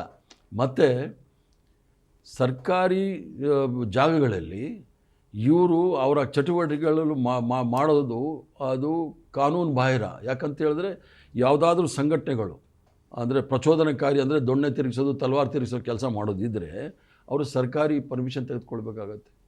ನೀವು ಗನ್ನು ಪಿಸ್ತೂಲ್ಗೂ ಲೈಸೆನ್ಸ್ ತಗೋಬೇಕು. ಮತ್ತು ಕೆಲವು ನೀವು ಭಾರತೀಯ IP ಇಂಡಿಯನ್ ಪೆನಲ್ ಕೋಡಲ್ಲಿ ನೋಡಿ, ಇಷ್ಟು ಇದಕ್ಕಿಂತ ದೊಡ್ಡ ತ್ರಿಶೂಲ ಇದ್ದರೆ ಅದು ಕೂಡ ತಪ್ಪೆ. ಪೂಜೆ ಮಾಡ್ತಕ್ಕಂಥ ಸಣ್ಣ ತ್ರಿಶೂಲ ಇದ್ದರೆ ಅದು ಭಕ್ತಿ ಭಾವದಿಂದ ಮಾಡ್ತಾರೆ. ದೊಡ್ಡ ತ್ರಿಶೂಲ ಇಟ್ಕೊಂಡು ತಲವಾರುಗಳನ್ನ ಇಟ್ಕೊಂಡು ಹೋದಾಗ ಇದು ಯಾರನ್ನೂ ಭಯ ಬೀಳ್ಸೋಕ್ಕೆ ಮಾಡ್ತಾ ಇದ್ದಾರೆ ಅಂತ ಆಯಿತು. ಯಾಕಂದರೆ ನಮ್ಮ ಪೆನಲ್ ಕೋಡಲ್ಲಿ 153 ಪೆನಲ್ ಕೋಡಲ್ಲಿ ಭಾಳ ಸ್ಪಷ್ಟವಾಗಿದೆ, ದೊಣ್ಣೆ ಹಿಡ್ಕೊಳ್ಳೋದು ಕೂಡ ಅದು ಅನ್ಲಾಫುಲ್ ಅಂತ ಹೇಳಿ. ಆದರೆ ಇದನ್ನು BNS ಅಂತೇಳಿ ಬದಲಾವಣೆ ಮಾಡಿಬಿಟ್ಟು 196ರಲ್ಲಿ ಅದನ್ನು ಬದಲಾವಣೆ ಮಾಡಿ ಇಟ್ಕೋಬೋದು ಅಂತ ಮಾಡಿಬಿಟ್ಟಿದ್ದಾರೆ. ದೊಣ್ಣೆಗೂ ಮಹಾತ್ಮ ಗಾಂಧಿ ಇಟ್ಕೊಂಡಿರ್ತಕ್ಕಂಥ ಊರುಗೋಲ್ಗೂ ಭಾಳ ವ್ಯತ್ಯಾಸ ಇದೆ. ಹೌದು, ಮಹಾತ್ಮ ಗಾಂಧಿಯವರು ಊರುಗೋಲು ಇಟ್ಕೊಂಡಿರೋದು ಅವ್ರಿಗೆ ನಡೀಲಿಕ್ಕೆ ವಯಸ್ಸಾಗಿತ್ತು, ನಡೀಲಿಕ್ಕೆ ಊರುಗೋಲು ಇಟ್ಕೊಂಡಿದ್ರು. ಪೊಲೀಸವ್ರು ಲಾಠಿ ಇಟ್ಕೊಂಡಿರೋದು ಭಯ ಬಿಡಿಸ್ಲಿಕ್ಕೆ, ಇವ್ರು ಲಾಠಿ ಇಟ್ಕೊಂಡಿರೋದು ಏನಕ್ಕೆ? ಯಾರನ್ನಾದ್ರೂ ಪ್ರೀತಿ ಪ್ರೇಮ ಹುಟ್ಸಕ್ಕೆ ಮಾಡಿದಾರಾ? ಅಂದರೆ ಇವ್ರಿಗೇನಾದರೂ ಅಷ್ಟೊಂದು ದೇಶವನ್ನು ಕಾಪಾಡ್ತಕ್ಕಂಥ ಮನೋಭಾವ ಇದ್ದರೆ ನಾನೂ ಬರ್ತೀನಿ, ಪಾಕಿಸ್ತಾನ್ ಬಾರ್ಡ್ರಿಗೆ ಹೋಗೋಣ, ಚೈನಾ ಬಾರ್ಡ್ರಿಗೆ ಹೋಗೋಣ. ಈಗಾಗಲೇ ಅಲ್ಲಿ 2,500 ಸ್ಕ್ವೇರ್ ಕಿಲೋಮೀಟ್ರ್ ಆಕ್ರಮಿಸ್ಕೊಂಡಿದ್ದಾರೆ. 20 ಜನ ನಮ್ಮ ಸೈನಿಕರನ್ನ ಗಲ್ವಾನಲ್ಲಿ ಹೊಡೆದು ಸಾಯಿಸಿದ್ದಾರೆ. ಅಲ್ಲೋಗಿ ಲಾಠಿ ಪ್ರದರ್ಶನ ಮಾಡೋಣ, ಅವ್ರಿಗೆಲ್ಲ ಬಾಯ್ ಬೀಳ್ಸೋಣ. ನೀವು ಮಾತಾಡ್ತಾ ಒಂದು ಬಹಳ ಗಂಭೀರವಾದ ವಿಷಯವನ್ನು ಹೇಳಿದ್ರಿ. ಏನು ಅಂದರೆ, ಸಂತೋಷ್ ಹೆಗಡೆ ಅವರು ಸುಪ್ರೀಂ ಕೋರ್ಟ್ ಆಗಿದ್ದರು, ಸಂವಿಧಾನವನ್ನು ವ್ಯಾಖ್ಯಾನ ಮಾಡುವಂಥ ಸ್ಥಾನದಲ್ಲಿ ಕೂತ್ಕೊಂಡು ರಿಜಿಸ್ಟ್ರೇಷನ್ ಮಾಡಿಸದೇ ಇರೋದು ತಪ್ಪೇನೂ ಅಲ್ಲ ಅನ್ನೋ ಥರ ಹೇಳಿದ್ದಕ್ಕೆ ತಾವು ಅದನ್ನು ಇಂಥವರೆಲ್ಲ ಹೋಗ್ಬಿಟ್ಟು ಕೂರಿಸ್ಬಿಡ್ತಾರೆ, ಇಂಥವ್ರ ಮೂಲಕ ಕೆಲಸ ಮಾಡಿಸ್ತಾರೆ ಅನ್ನೋ ರೀತಿ ಒಂದು ಗಂಭೀರವಾದ ಆರೋಪವನ್ನು ಮಾಡಿದ್ರಿ. ಅದನ್ನು ನೀವು ದುರಂತ. ಯಾಕಂದರೆ ಇಂಥವರೆಲ್ಲ ನೀವು ಹೇಳ್ತಾರೆ ಸಂತೋಷ್ ಹೆಗಡೆ ಈ ರೀತಿ ಮಾತಾಡ್ತಕ್ಕಂಥ ಸಂತೋಷ್ ಹೆಗಡೆ ಅಂತವ್ರು ಅಲ್ಲೋಗಿ ಜಡ್ಜಾಗಿ ಕೂತಿದ್ದು ದುರಂತ ಅಂತ ಹೇಳ್ಬಿಡ್ತಾ ಇದ್ದೀರಾ ನೀವು. ಭಾಳ ಜನ ಇದ್ದಾರೆ. ಈಗ ಜಡ್ಜ್ಗಳು ಹೋಗಲ್ಲಿ ಕೂತ್ಕೊಳ್ಳೋದೇನು ಅಂದರೆ ನಿಮ್ಮ ಸಂವಿಧಾನವನ್ನು ಇಂಟರ್ಪ್ರಿಟ್ ಮಾಡ್ತಕ್ಕಂಥದ್ದು, ಸಂವಿಧಾನದಲ್ಲಿ ಇರ್ತಕ್ಕಂಥ ಆಶಯಗಳನ್ನು ಯಾವ ರೀತಿ ಜನಸಾಮಾನ್ಯರಲ್ಲಿ ನಾವು ಅಳವಡಿಕೆ ಮಾಡ್ಕೋಬೇಕು ಅಂತ. ಅದರ ವಿರುದ್ಧವಾಗಿ ಹೇಳಿದ್ರೆ ನಾವೇನು ಮಾಡಲಿಕ್ಕಾಗುತ್ತೆ? ದುರಂತವೇ, ಈ ರಾಷ್ಟ್ರದ ದುರಂತ ಅಷ್ಟೇ, ಇನ್ನೇನೂ ಇಲ್ಲ. ಈಗ ನೀವು 153AA IPC ಇದ್ರ ಬಗ್ಗೆ ಹೇಳಿದ್ರಿ, ಮತ್ತು 196 BNS ಬಗ್ಗೆ ಹೇಳಿದ್ರಿ. ಈಗ ಮೊದಲು IPC ಇದ್ದಾಗ 153AA ಈ ಪ್ರಾವಿಷನ್ನಲ್ಲಿ ಅದರಲ್ಲಿ ದೊಣ್ಣೆ ಹಿಡ್ಕೊಂಡು ದೊಣ್ಣೆ ಈ ಥರದ್ದು ಯಾವುದೇ ಒಂದು ದಂಡವನ್ನು ಹಿಡಿದುಕೊಂಡು ಮೆರವಣಿಗೆ ಮಾಡೋಕ್ಕೆ ಅನುಮತಿ ಇರಲಿಲ್ಲ. ಈಗ BNS ಮಾಡುವಾಗ ಬಹಳ ಬುದ್ಧಿವಂತಿಕೆಯಿಂದ ಏನು ಮಾಡಿದ್ದಾರೆ ಅಂತಂದರೆ ಆ ಪ್ರಾವಿಷನ್ನೇ ತೆಗೆದಾಕ್ಬಿಟ್ಟಿದ್ದಾರೆ. 196 ಮಾಡಿದ್ದಾರೆ, ಅದರಲ್ಲಿ ಈ ದೊಣ್ಣೆ ಹಿಡ್ಕೊಂಡು ಹೋಗಂಗಿಲ್ಲ ಅನ್ನೋದಿತ್ತಲ್ಲ, ಅದನ್ನು ತೆಗೆದಾಕ್ಬಿಟ್ಟಿದ್ದಾರೆ. ಸೊ ಆ್ಯಕ್ಚುಲಿ ಈಗ RSSನವರು ಪಥಸಂಚಲನ ಮಾಡುವಾಗ ದೊಣ್ಣೆ ಹಿಡ್ಕೊಂಡು ಹೋಗಲಿಕ್ಕೆ ಕಾನೂನು ಪ್ರಕಾರ ಅದು ತಪ್ಪೇನೂ ಅಲ್ಲ ಅನ್ನೋ ಥರ ಪರಿಸ್ಥಿತಿ ಈಗ ಬಂದಿದೆ. ಇನ್ಫ್ಯಾಕ್ಟು ನಮಗೆ ಕೆಲವರು ಪರಿಚಯ ಇರೋರು ಇದನ್ನು ನೋಡಿದಾಗ, ರೀಸೆಂಟಾಗಿ ಯಾವುದೋ ಒಂದು ಜಿಲ್ಲೆ SP ಅನ್ನೋ ಕೇಳಿದಾಗ ನಾವು ಹಿಡ್ಕೊಂಡು ಹೋಗ್ತೀವಿ, ಪರ್ಮಿಷನ್ ಕೊಡ್ತೀರಾ ಅಂತ ಕೇಳಿದಾಗ ಏನು ಮಾಡೋದು, ಕಾನೂನಿಗೆ ಚೇಂಜ್ ಆಗಿದೆ, ಕಾನೂನಲ್ಲಿ ಅದಕ್ಕೆ ಪರ್ಮಿಷನ್ ಇಲ್ಲ ಅನ್ನೋದನ್ನು ತೆಗೆದುಬಿಟ್ಟಿದ್ದಾರೆ, ಹಾಗಾಗಿ ನಾವು ಕೊಡ್ತೀವಿ ಅಂತ ಹೇಳಿದ್ದಾರೆ. ಈಗ ನಾನು ಕೇಳ್ತಾ ಇರ್ತಕ್ಕಂಥ ಪ್ರಶ್ನೆ, ನಿಮ್ಮ ಸರ್ಕಾರ ಅಧಿಕಾರದಲ್ಲಿದೆ, ಈಗ BNS ಅದನ್ನು ತೆಗೆದುಬಿಟ್ಟಿದ್ದಾರೆ, ನಿಮ್ಮ ಸರ್ಕಾರಕ್ಕೆ ಕನ್ಕರೆಂಟ್ ಲಿಸ್ಟಲ್ಲಿ ಬರೋದ್ರಿಂದ ಪ್ರಾವಿಷನ್ ಇರೋದ್ರಿಂದ ಅದನ್ನು ಸೇರಿಸ್ಬೇಕಲ್ವಾ, ಆ ಕೆಲಸ ತಿದ್ದುಪಡಿ ಮಾಡಬೇಕಲ್ವಾ? ಅಂದರೆ ಯಾರು ಬೇಕಾದ್ರೂ ಪರ್ಮಿಷನ್ ಕೇಳಿದ್ರೆ ಕೊಡಲೇಬೇಕಾಗ್ತದೆ. ಕೆಲವು ವಿಚಾರದಲ್ಲಿ ಸರ್ಕಾರ ತಿದ್ದುಪಡಿ ಮಾಡಬೇಕಾಗುತ್ತೆ. ಅದರಲ್ಲೂ ಸಹ ಈ ಒಂದು IPCನ ಇವರು ತಿದ್ದುಪಡಿ ತಂದು BNS ಅಂತ ಮಾಡಿದ ಮೇಲೆ ಏನು ಮಾಡಿದ್ದಾರೆ, ಅದನ್ನು ನಮ್ಮ ರಾಜ್ಯದಲ್ಲಿ ಇದು ನಮ್ಮ ಸರ್ವ ಜನಾಂಗದ ಶಾಂತಿಯ ತೋಟ, ಇಲ್ಲಿ ಎಲ್ಲೂ ಸಹ ಯಾರಿಗೂ ಭಯ ಬೀಳಿಸ್ತಕ್ಕಂಥದ್ದು, ಶಾಂತಿ ಕಟ್ತಕ್ಕಂಥ ಕೆಲಸ ಆಗಬಾರ್ದು. ಈ ನಿಟ್ಟಿನಲ್ಲಿ ಏನಾದರೂ ಸರ್ಕಾರ ಗಮನ ಕೊಟ್ಟರೆ ಇದನ್ನು ತತ್ಕ್ಷಣ ತಿದ್ದುಪಡಿ ಮಾಡಿ, ಮೊದಲು ಯಾವ ರೀತಿ ಇತ್ತು IPCನಲ್ಲಿ 153 ಅನ್ಲಾಫುಲ್ ಯಾವುದಿದೆ ಅದನ್ನು ಆಗ್ಲಿಕ್ಕೆ ಬಿಡ್ಬೋದು. ಯಾಕಂದರೆ 2002ನೇ ಇಸ್ವಿನಲ್ಲಿ ಪ್ರವೀಣ್ ತೊಗಡಿ ಅವರು ತ್ರಿಶೂಲ ಡಿಸ್ಟ್ರಿಬ್ಯೂಟ್ ಮಾಡುವಾಗ ರಾಜಸ್ಥಾನಲ್ಲಿ ಅವ್ರನ್ನ ಅದು ಒಂದು ಮೆಷರ್ಮೆಂಟ್ಗಿಂತ ಜಾಸ್ತಿ ಇತ್ತು ಅಂಥೇಳಿ ಅರೆಸ್ಟ್ ಮಾಡಿ ಅದಾದಮೇಲೆ ಎಲ್ಲ ನಿಂತಿದ್ದು. ಆದ್ದರಿಂದ ಕಾನೂನು ಬಾಹಿರವಾಗಿ ಆಗ್ತಕ್ಕಂಥ ಯಾವುದೇ ಕೆಲಸಗಳು ಆಗಬಾರ್ದು ಈ ನೆಲದಲ್ಲಿ ಅಂಥೇಳಿ ನಮ್ಮ ಭಾವನೆ. ಈಗ ನೀವು RSS ಈ ದೇಶಕ್ಕೆ ಅಪಾಯಕಾರಿ ಅಂತ ಹೇಳ್ತೀರಾ, ಯಾಕೆಂದರೆ ಸಂವಿಧಾನ ವಿರೋಧಿ ಇದೆ ಮತ್ತು ಬಹುತ್ವದ ಭಾರತಕ್ಕೆ ಅದು ವಿರೋಧಿ ಇದೆ, ಮೂಢನಂಬಿಕೆಗಳನ್ನ ಪಸರಿಸುತ್ತೆ, ಇವೆಲ್ಲ ಕಾರಣ ಇಟ್ಕೊಂಡು ನೋಡಿದಾಗ ಇದು ಭಾರತದಕ್ಕೆ ಅಭಿವೃದ್ಧಿಗೆ ದೊಡ್ಡ ಮಾರಕ ಅಂತ ನೀವು ಹೇಳ್ತೀರಾ. ನಿಮ್ಮ ಪಕ್ಷದಲ್ಲಿ ಮತ್ತು ನಿಮ್ಮ ಪಕ್ಷ ಕಾಂಗ್ರೆಸ್ ಪಕ್ಷ ಸ್ವತಂತ್ರ ಹೋರಾಟದ ಮುಂಚೂಣಿಯಲ್ಲಿದ್ದು ನಡೆಸಿದಂಥ ಪಕ್ಷ ಅಂತ ಹೇಳ್ತೀರಾ. ನಿಮ್ಮ ಪಕ್ಷದಲ್ಲಿ ಇರೋರಲ್ಲಿ ಇಷ್ಟು ಸ್ಪಷ್ಟವಾಗಿ RSS ವಿಷಯವನ್ನು ಮಾತಾಡ್ತಕ್ಕಂಥವ್ರು ಅತಿ ಮುಖ್ಯವಾಗಿ ರಾಹುಲ್ ಗಾಂಧಿ ಮಾತಾಡ್ತಾರೆ. ಇನ್ನು ನಮ್ಮ ರಾಜ್ಯಕ್ಕೆ ಬಂದೆ ನೀವೊಬ್ಬರು ಮಾತಾಡ್ತೀರಾ, ಪ್ರಿಯಾಂಕ್ ಖರ್ಗೆ ಮಾತಾಡ್ತಾರೆ, ಸಿದ್ದರಾಮಯ್ಯನವ್ರು ಮಾತಾಡ್ತಾರೆ, ಅಲ್ಲಿ ಇಲ್ಲಿ ದಿನೇಶ್ ಗುಂಡೂರಾವ್ ಮಾತಾಡ್ತಾರೆ, ಸಂತೋಷ್ ಲಾಡ್ ಅವರು ಮೋದಿ ವಿಷಯ ಮಾತಾಡ್ತಾರೆ, ಬಿಟ್ಟರೆ RSS ವಿಷಯ ಮಾತಾಡಿದ್ದು. ಅದು ಬಿಟ್ಟರೆ ಮೆಜಾರಿಟಿ ಕಾಂಗ್ರೆಸ್ಸಿಗರು ಇಷ್ಟು ಸ್ಪಷ್ಟವಾಗಿ ನಿಮ್ಮಂಥವರು ಎಷ್ಟು ಸ್ಪಷ್ಟವಾಗಿ ಅಂದರೆ ಎಡಿಟ್ ಮಾಡಬೇಡಿ ಅಂತ ಹೇಳೋ ಮಟ್ಟಕ್ಕೆ ನೀವು ಮಾತಾಡ್ತಾ ಇದ್ದೀರಾ. ಬಟ್ ನಿಮ್ಮದೇ ಪಕ್ಷದಲ್ಲಿ ಮೆಜಾರಿಟಿ ಮಿನಿಸ್ಟರ್ಗಳಾಗಿರ್ಬೋದು, MLAಗಳಾಗಿರ್ಬೋದು, ಬೇರೆ ಕಾರ್ಯಕರ್ತರ ಲೀಡರ್ಗಳಾಗಿರ್ಬೋದು, ಈ ಸ್ಪಷ್ಟತೆ ಯಾಕಿಲ್ಲ? RSS ಕಂಡ್ರೆ ಹೆದರಿಕೆ ಇದೆಯಾ, ಅಥವಾ RSS ಕಂಡ್ರೆ ಈಗ ರಾಹುಲ್ ಗಾಂಧಿಯವರು ಇತ್ತೀಚೆಗೆಲ್ಲ ಹೇಳ್ದಂಗೆ ಕಾಂಗ್ರೆಸ್ ಒಳಗಡೆ ಕೂಡ ಗುಪ್ತ ಸಂಘಿಗಳಿದ್ದಾರೆ, ಗುಪ್ತ RSS ಪ್ರೇಮಿಗಳಿದ್ದಾರೆ, ಅದೇನಾದರೂ ಇದೆಯಾ? ಈಗ ನೋಡಿ, ಎರಡು ಥರದ್ದು ರಾಜಕೀಯದಲ್ಲಿ ಇರುತ್ತೆ. 1969ನೇ ಇಸ್ವಿವರೆಗೂ ಸಹ ಸ್ವತಂತ್ರ ಹೋರಾಟದಲ್ಲಿ ಪಾಲ್ಗೊಂಡಿರ್ತಕ್ಕಂಥವರು ಭಾಳಷ್ಟು ಜನ ನಾಯಕರು ಕಾಂಗ್ರೆಸ್ ಪಕ್ಷದಲ್ಲಿದ್ದರು. ಆಗ ಅವ್ರಿಗೆ ಸ್ಪಷ್ಟವಾದ ನಿಲುವಿತ್ತು, ಸಂವಿಧಾನ ವಿಚಾರವಾಗಲಿ ಅಥವಾ ಸೈದ್ಧಾಂತಿಕವಾಗಿ ಯಾರನ್ನು ವಿರೋಧ ಮಾಡಬೇಕು, ಇವೆಲ್ಲ ಭಾಳ ಸ್ಪಷ್ಟವಾಗಿತ್ತು. ಕಾಂಗ್ರೆಸ್ ಇಬ್ಬಾಗ ಆದರೂ ಕೂಡ ಅವರು ಮುಖ್ಯ ಭಾವಚಿತ್ರ ಇದ್ದಿದ್ದೇ ಮಹಾತ್ಮ ಗಾಂಧಿ ಅವ್ರದ್ದೇ ವಿನ ಇನ್ಯಾರ್ದು ಇರ್ತಾ ಇರಲಿಲ್ಲ. ಆದ್ದರಿಂದ ಆ 69 ಆದಮೇಲೆ ಇನ್ನೂ 78 ಸ್ಪ್ಲಿಟ್ಟು 79 ಸ್ಪ್ಲಿಟ್ ಆದಮೇಲೆ ಕಾಂಗ್ರೆಸ್ ಪಕ್ಷ ಎಲ್ಲಿಗೆ ಬಂತು ಅಂದರೆ ಕೇವಲ ಚುನಾವಣೆ ಗೆಲ್ಲಲಿಕ್ಕೋಸ್ಕರ ಎಷ್ಟಾದರೂ ರಾಜಿ ಸೂತ್ರ ಮಾಡಿಕೊಂಡು ಎಲ್ಲರ ಹತ್ರನೂ ರಾಜಿ ಮಾಡ್ಕೊಂಡು ಹೇಗಾದರೂ ನಾವು ಅಧಿಕಾರದಲ್ಲಿ ಇರಬೇಕು ಅನ್ನೋಕೆ ಬಂದ್ರಲ್ಲ, ಆಗ ಇವೆಲ್ಲ ದುರಂತಗಳು ಪ್ರಾರಂಭ ಆಯಿತು. ಆದ್ದರಿಂದ ಕಾಂಗ್ರೆಸ್ ಪಕ್ಷದಲ್ಲಿ ನಾನು ಅವ್ರು ತಪ್ಪು ಅಂತ ಹೇಳೋದಿಲ್ಲ. ಕಾಂಗ್ರೆಸ್ ಪಕ್ಷವು ಕೂಡ ಅವರಿಗೆ ತರಬೇತಿ ಕೊಟ್ಟಿಲ್ಲ. ಯಾಕಂದರೆ ಈಗಿರ್ತಕ್ಕಂಥ ಬಿ ಜೆ ಪಿನಲ್ಲಿ ಅರ್ಧ ಜನ ಎಲ್ಲ RSS ಟ್ರೈನ್ಡೇ.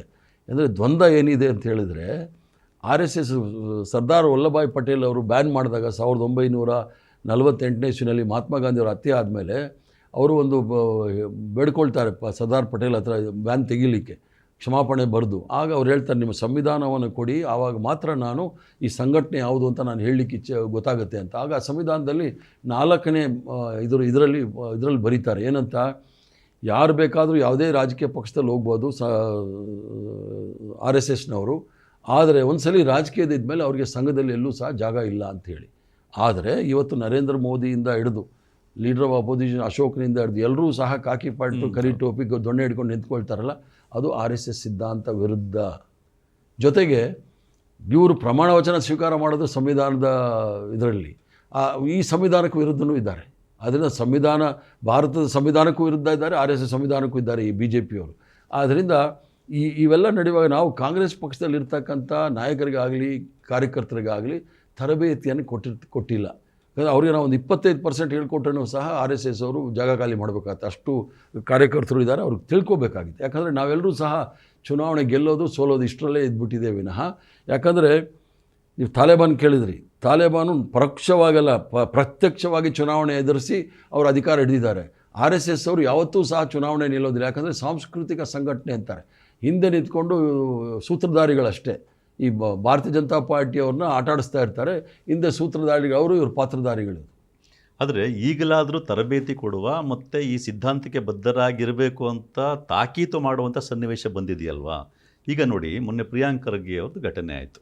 ಪ್ರಿಯಾಂಕ್ ಖರ್ಗೆ ಘಟನೆ ಆದಾಗ ನೀವು ಗಮನಿಸಿರಬೇಕು, ನಿಮ್ಮದೇ ಕಾಂಗ್ರೆಸ್ ಪಾರ್ಟಿಯೊಳಗೆ ಪ್ರಿಯಾಂಕ್ ಖರ್ಗೆ ಅವರ ಸಪೋರ್ಟಿಗೆ ಬಂದಂಥವ್ರು ಎಷ್ಟು ಜನ ಹಿಂದೆ ಪಾರ್ಟಿಯೊಳಗೆ? ನಂಬರ್ 1. ನಂಬರ್ 2, RSS ಅಥವಾ ಸಂಘ ಪರಿವಾರ ಯಾವ ರೀತಿ ಆ್ಯಕ್ಟ್ ಮಾಡುತ್ತೆ ಅಂತಂದರೆ, ಕೃಷ್ಣ ಬೈರೇಗೌಡರು ಪ್ರಿಯಾಂಕ್ ಖರ್ಗೆ ಅವ್ರಿಗೆ ಸಪೋರ್ಟ್ ಮಾಡಿ ಫೇಸ್ಬುಕ್ಕಲ್ಲಿ ಒಂದು ಪೋಸ್ಟ್ ಹಾಕ್ತಾರೆ. ಅಲ್ಲಿ ಬಂದಂಥ ಕಾಮೆಂಟ್ಗಳು ಏನು ಅಂತಂದರೆ, ಸುಮಾರು ಕಾಮೆಂಟ್ಗಳು, ಅವೆಲ್ಲ ಟೂಲ್ ಕಿಟ್ ಕಾಮೆಂಟ್ಗಳು. ಏನಂತಂದರೆ, ನೀವು ಒಳ್ಳೆಯವರು, ಆದರೆ ಪ್ರಿಯಾಂಕ್ ಖರ್ಗೆ ವಿಷಯಕ್ಕೆ ಸಮರ್ಥಿಸ್ಕೊಳಕ್ಕೆ ಬರಬೇಡಿ, ನೀವು ಒಳ್ಳೆ ಕೆಲಸ ಮಾಡ್ತಾಯಿದ್ದೀರಾ. ಅಂದರೆ ಕೃಷ್ಣ ಬೈರೇಗೌಡರಿಗೆ ನೀವೆಲ್ಲ ಇದಕ್ಕೆಲ್ಲ ತಲೆ ಹಾಕ್ಬೇಡಿ, ಈ ಥರ ನೀವು ಪ್ರಿಯಾಂಕ್ ಖರ್ಗೆ ಥರ RSS ಮೇಲೆಲ್ಲ ಮಾತಾಡೋದು ಸಪೋರ್ಟ್ ಮಾಡ್ಕೊಳ್ಳೋದು ಹೋಗಬೇಡಿ ಅಂತ ಆ ರೀತಿ ಇಂಡೈರೆಕ್ಟ್ ಮೆಸೇಜನ್ನು ಕೊಡುವಂಥ ಇದು ಮಾಡ್ತಾ ಇರುವಂಥ ಸನ್ನಿವೇಶದಲ್ಲಿ ಈಗಲೂ ಕಾಂಗ್ರೆಸ್ಗೆ ತರಬೇತಿ ಕೊಟ್ಟಿಲ್ಲ, ಈ ಥರ ಇದಾಗಲಿಲ್ಲ ಅಂತಂಗ ವಾಟ್ ಇಸ್ ದ ಈಗ ಅದು RSSದು ಕುತಂತ್ರ ಭಾಳ ಚೆನ್ನಾಗಿದೆ. ಅವ್ರು ಯಾರನ್ನೂ ಸಹ ನೇರವಾಗಿ ವಿರುದ್ಧ ಮಾಡೋಕ್ಕೆ ಬರೋದಿಲ್ಲ. ಇಂಥ ಕೆಲಸಗಳೆಲ್ಲ ಚೆನ್ನಾಗಿ ಮಾಡ್ತಾರೆ. ನನ್ನ ಹತ್ರನೇ ನಮ್ಮ ಪಾರ್ಟಿನಲ್ಲಿ ಬೇರೆ ಪಾರ್ಟಿಯಿಂದ ಬಂದಿರೋರು ಕೆಲವರು ಬಂದು ಹೇಳಿದ್ರು, ಸರ್ RSS ವಿರುದ್ಧ ಮಾಡಬೇಡಿ, ಮೋದಿಗೆ ಮಾಡಿ, BJPಗೆ ಮಾಡಿ, ಅಮಿತ್ ಶಾಗ್ ಮಾಡಿ ಅಂಥೇಳಿ. ನಾವೆಲ್ಲ ಒಪ್ಪೋನಲ್ಲ. ನಾನು ವಿದ್ಯಾರ್ಥಿ ದೆಸೆಯಿಂದಲೂ ಸಹ ಇದ್ರ ವಿರುದ್ಧ ಇರೋದರಿಂದ ಅದು ನಡ್ಕೊಂಡು ಹೋಗ್ತಾ ಇರುತ್ತೆ.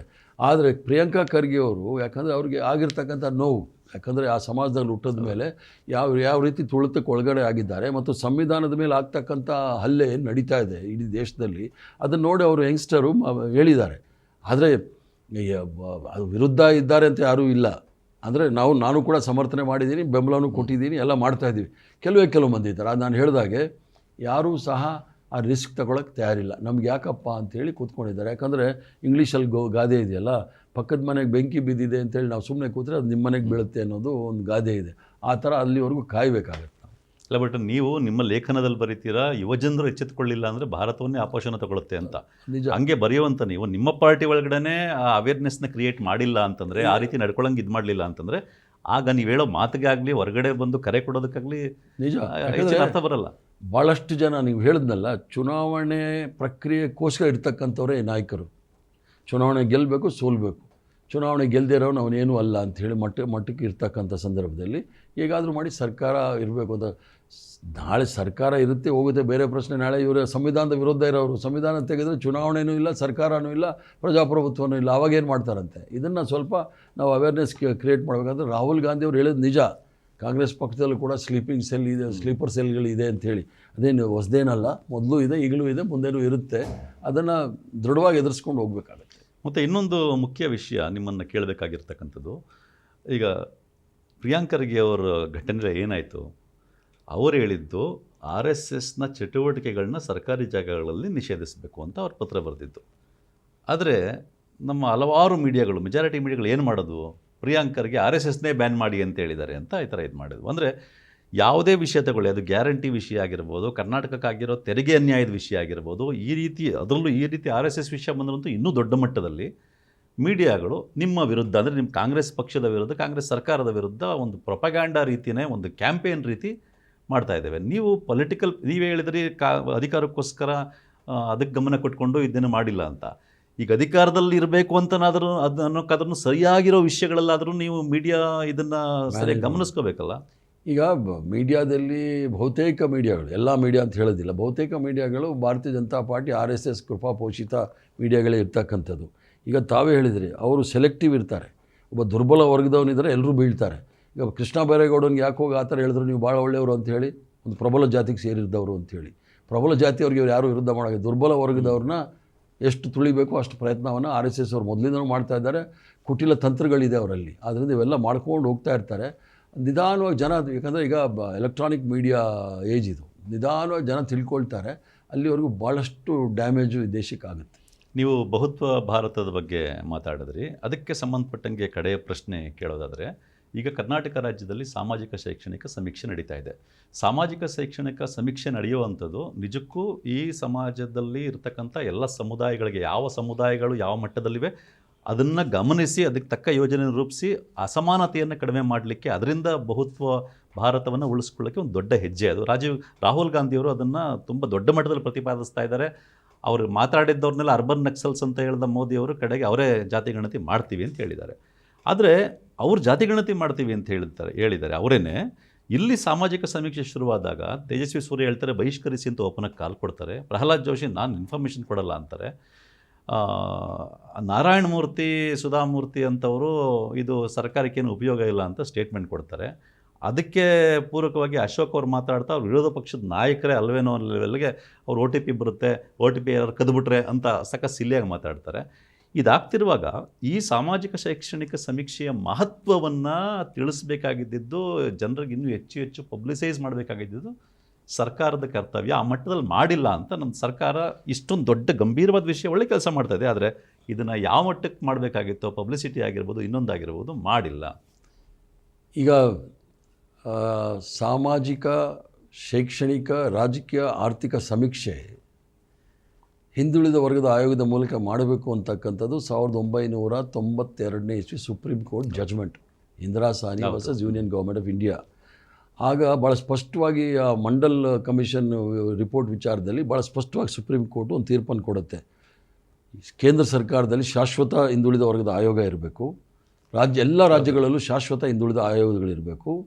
10 ವರ್ಷದಲ್ಲಿ ಒಂದು ಸಲ ಸಮೀಕ್ಷೆ ಮಾಡಿ ಸ್ಥಿತಿಗತಿಗಳನ್ನು ತಿಳ್ಕೊಳ್ಳಿಕ್ಕೋಸ್ಕರ ಮಾಡಬೇಕಾಗತ್ತೆ. ಯಾಕಂದರೆ ತೆರಿಗೆ ಅನ್ನೋದಿದೆ ನೋಡಿ, ಕೇವಲ ಸುಧಾಮೂರ್ತಿ, ನಾರಾಯಣ ಮೂರ್ತಿ, ಪ್ರಹ್ಲಾದ್ ಜೋಶಿ, ಸೂರ್ಯ, ಇನ್ಯಾರೋ ಚಂದ್ರಗಳು ಕೊಡೋದಲ್ಲ. ಒಬ್ಬ ಭಿಕ್ಷಕನೂ ಕೂಡ ಈ ದೇಶದಲ್ಲಿ ಒಂದು GST ಬಂದ ಮೇಲೆ ಇಡ್ಲಿ ತಿಂದರೆ GST ಕಟ್ತಾನೆ.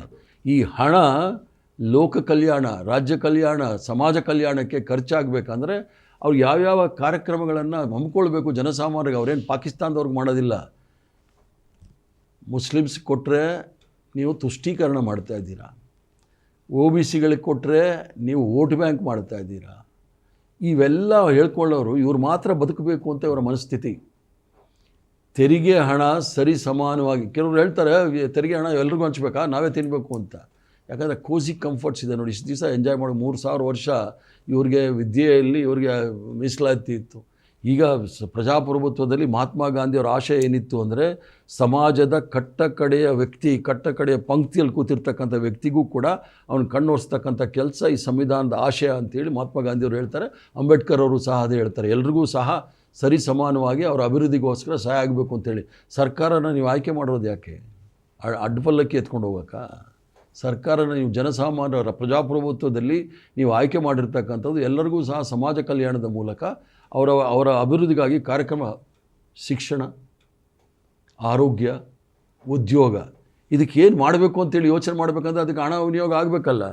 ಅದನ್ನು ಬಿಟ್ಬಿಟ್ಟು ನೀವು ಬರೀ ಮಠಗಳಿಗೆ, ದೇವಸ್ಥಾನಗಳಿಗೆ ಕೊಟ್ಕೊಂಡಿದ್ರೆ ಅಭಿವೃದ್ಧಿ ಆಗ್ತಾರೆ.